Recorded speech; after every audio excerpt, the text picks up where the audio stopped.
오늘 천국에 대해서 8번째 말이에요. 8번째 말씀 같이 나누겠는데요. 어렸을 때 들었던 재미있는 얘기가 하나 생각이 나는데요. 한 주일학교에서 전도사님이 천국에 대해서 설교를 막 하셨습니다. 그리고 이렇게 물어보셨어요. 오늘 천국에 가고 싶은 사람 손 들어보세요. 그랬더니 다 손을 드는데 한 아이가 손을 안 들었대요. 그래서 전도사님 물어보셨어요. 너는 천국에 가고 싶지 않아? 했더니 아이가 하는 말이 엄마가 예배 끝나고 바로 집으로 오라 그랬어요. 네. 그런 천국에 대한 옛날 이야기들이 많이 있죠. 오늘은 8번째 시간으로요. 진주를 찾는 상인, 그런 제목으로 우리가 영원히 사모하고 고대하고 바라보는 천국에 대한 말씀을 함께 나누도록 하겠습니다. 우리가 지난주에 밭의 감추인 보화에 대한 말씀을 같이 나눴습니다. 그러니까 지난주에 배운 말씀과 굉장히 유사한 그런 말씀이에요. 귀한 것을 소유하기 위해서 나의 모든 것을 쏟아붓는 모습, 그것이 지난주에 있는 말씀과 오늘에 있는 말씀이 굉장히 유사한 말씀입니다. 천국은 그런 것이에요. 취미나 여가나 여유와 한가로움, 가벼움으로 천국을 만나는 것이 아니라 영원한 생명, 영원한 평안을 얻는 것이라면 이 땅에서 우리에게 주어진 모든 것을 쏟아내도 아깝지 않을 정도로 고귀하고 그보다 훨씬 더 영화로운 것이 하나님의 나라 천국. 그런 면에서 지난주 말씀과 오늘 말씀은 연결되는 그러한 유사성이 있습니다. 그런데요, 지난주 말씀과 오늘 말씀은 다른 점도 굉장히 많이 있어요. 오늘 말씀에서 특별히 천국에 대해서 지난주에 감추인 보화와 비교해서 다른 점들이 있습니다. 첫째, 무엇이 다르냐면요, 감추인 보화에서는 그 감춰진 보화, 그 보화가 천국을 설명하는 개념이었습니다. 사람들에게 잘 알려지지 않았다. 그래서 웬만해서는 그 천국이 어떤 의미인지 사람들이 잘 알 수 없다. 천국은 감춰졌다는 것입니다. 그리고 그것을 발견하며 모든 소유를 쏟아부어서 얻을 수 있다. 그런데 오늘 말씀에서는요, 좋은 진주, 그것이 천국을 의미하는 것은 아닙니다. 오늘 말씀에서는 진주를 찾는 상인, 그 상인의 마음, 상인의 모습, 그것이 천국과 연결이 됩니다. 지난주는 물건이 천국과 연관이 있다면 오늘은 물건이 아니라 사람이 천국과 연관이 있다는 말씀입니다. 두 번째 다른 점은요, 감추인 보화의 비유에서는 우연히 밭속에 감추인 보화를 발견하게 됩니다. 그 안에 보화가 있었는지 몰라요. 일하다 보니까 보화를 우연히 발견하게 되었습니다. 그런데 오늘 말씀에서는요, 좋은 진주를 찾기 위해서 열심히 찾아다니는 중에 최상품의 진주를 발견하게 되는 거예요. 우연히 몰랐는데 좋은 보화를 발견하는 것이 아니라 최선을 다해서 많은 진주 중에서 최고의 진주를 찾는 노력과 애씀과 수고 가운데 그 진주를 발견한다. 그런 말씀입니다. 세 번째 다른 것은요, 감추인 보화의 비유에서는 천국의 가치에 대해서 초점을 맞춥니다. 모든 것을 팔아야 할 만큼 천국의 가치는 크다. 그 보화를 얻기 위해서, 밭을 사기 위해서 나의 모든 것을 다 팔아야 한다. 거기에 그 가치에 초점이 있는데요. 오늘 말씀은요, 가치가 어디에 있냐면 진주를 찾기 위해서 이 장사꾼이 최선을 다하는 노력, 최선의 수고, 최선의 애씀, 거기에 천국에 대한 가치가 있다는 것입니다. 최선의 성실과 최선의 노력과 열심 있는 모습, 그것을 통해서 천국을 찾아 나아갈 수 있다. 그런 의미예요. 네 번째 다른 점은요, 오늘 말씀에서는 감추인 보화보다 더 적극적인 인간의 모습이 나타납니다.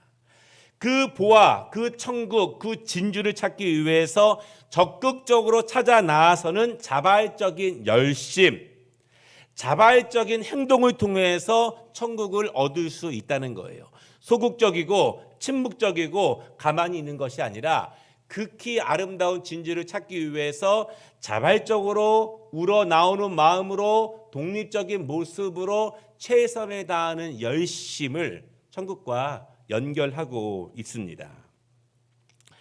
천국은 하나님께서 만드신 것입니다. 하나님이 계신 곳이죠. 천국은 절대적으로 하나님께 속해 있는 것입니다. 하나님께 속해 있다고 해서 인간은 수동적으로 천국이 나에게 임하기만 기다리는 것이냐?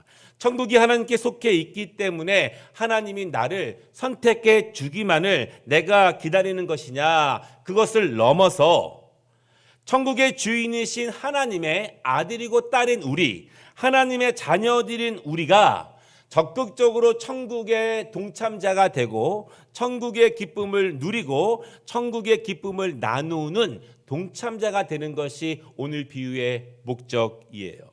하나님이 그저 아무것도 안 하고 있는 나를 구원해 주셔서 내가 천국에 갈 수 있느냐, 그것을 넘어서 하나님의 자녀인 우리, 아버지의 유산을 상속받는 우리가 적극적으로 하나님의 나라를 일구어가는 모습입니다. 지난주 밭에 감추인 보아의 이야기에서도 농부는요, 보아를 발견한 후에는 매우 적극적인 사람이 됩니다.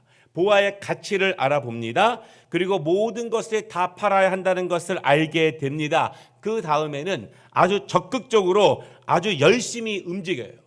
그 보아를 얻기 위해서 자신의 모든 것을 다 사용하게 됩니다. 열심히 있다는 것입니다. 마찬가지로 오늘 본문에서도 장사꾼은 열심히 움직여요. 최선을 다해서 성실하게 최고의 진주를 찾기 위해서 애씁니다.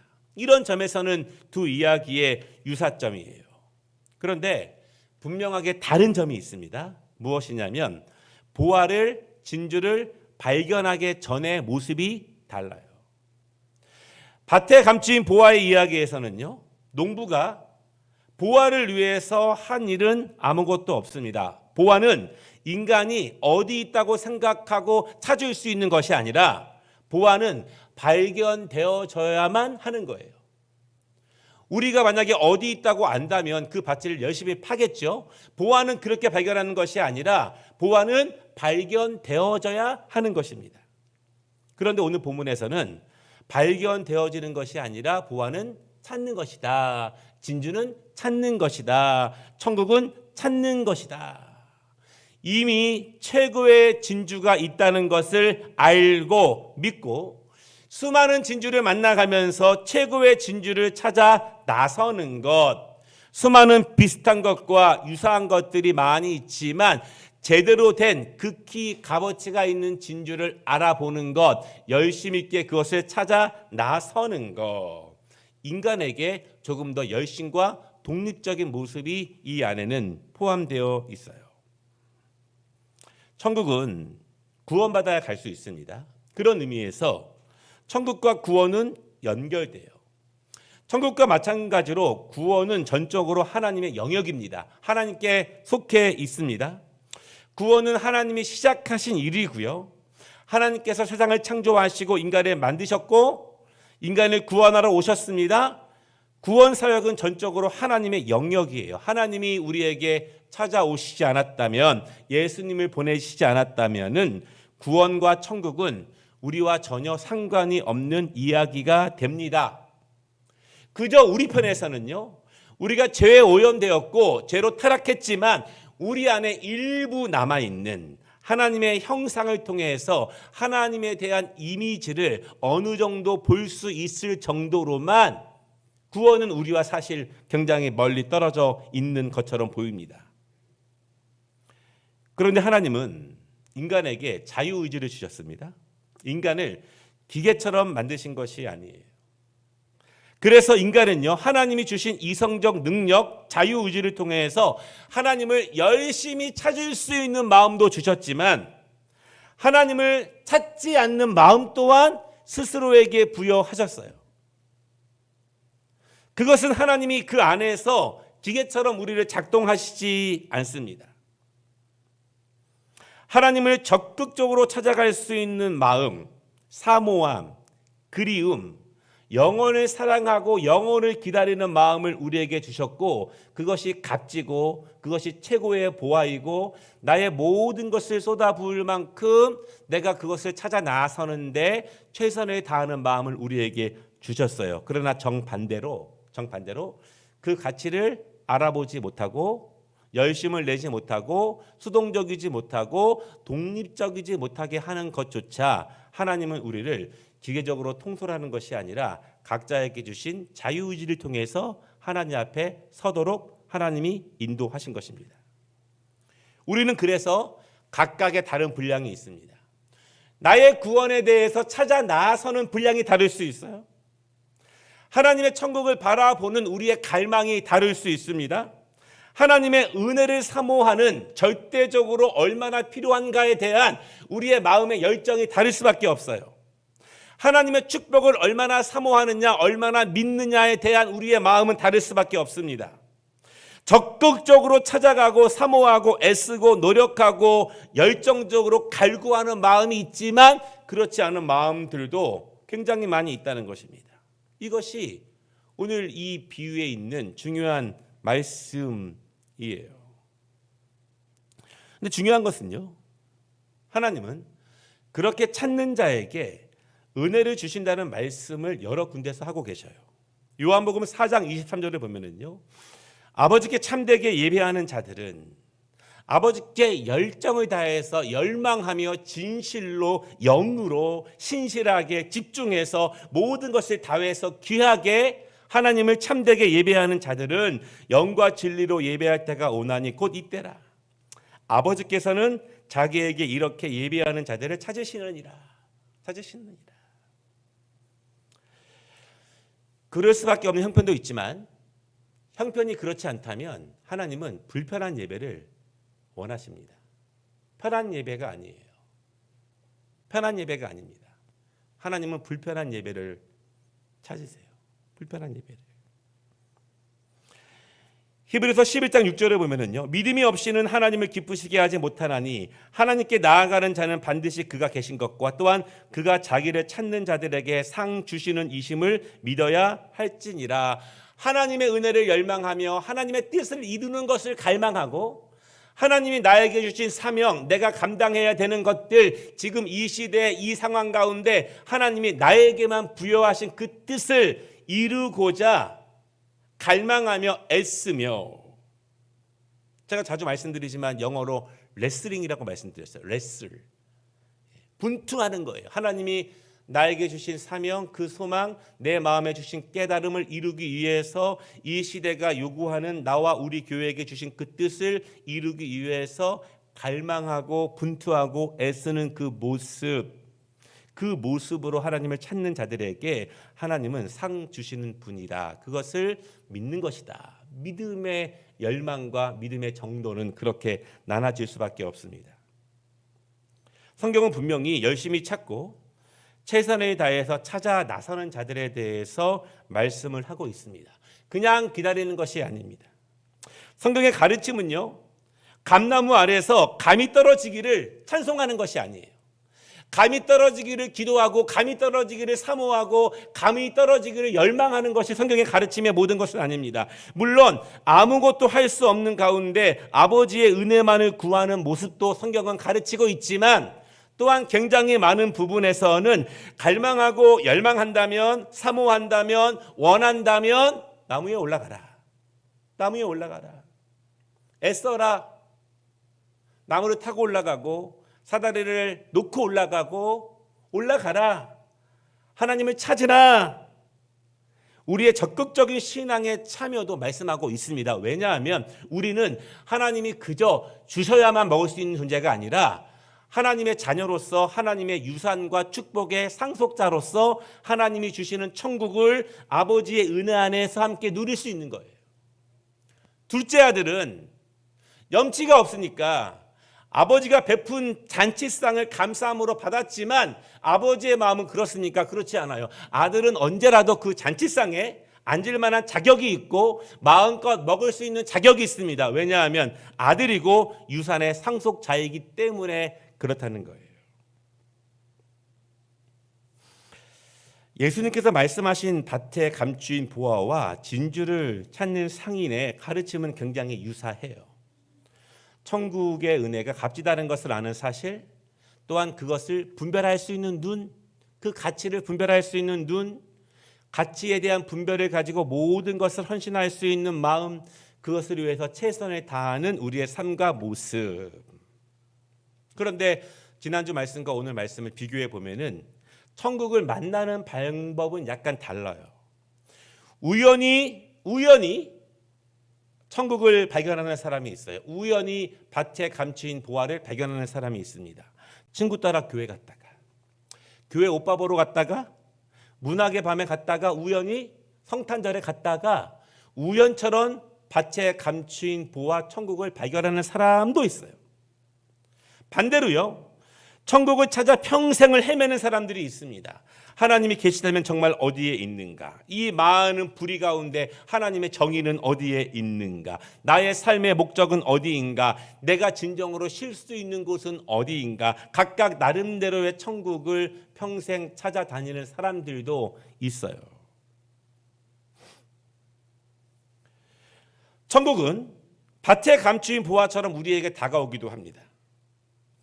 예수님은요, 전혀 진리를 알지 못하던, 그분이 메시아임을 알지 못하던 베드로, 안드레, 요한, 야고보 그리고 제자들에게 찾아가셨습니다.